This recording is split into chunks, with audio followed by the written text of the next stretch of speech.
Hello, good morning. Ito, kangkong, adobo with oyster sauce. Ito, meron tayo dito, tokwa, mantika. Na siya, lagay na natin ang bawang. Dami kong bawang, ah. Lagyan na natin ang sibuyas.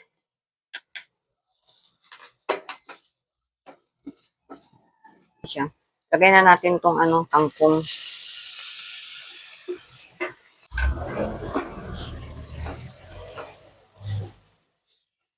Takpan muna natin siya. Kumukulo na siya. Lagyan natin ng konting water. Natin tong vinegar, suka, oyster. Luin muna natin siya.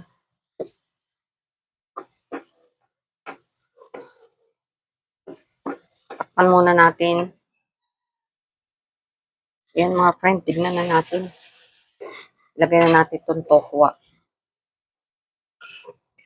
Takpan muna natin. Takpan muna natin ng mga ilang minuto mga friend. Tignan natin mga friend. Yes. Ito na siya. Salin na natin. Mga friend. Wow. Ang sarap ng ulam. Ang ating nilutong adobong kangkong with oyster sauce and tokwa. Thank you for watching.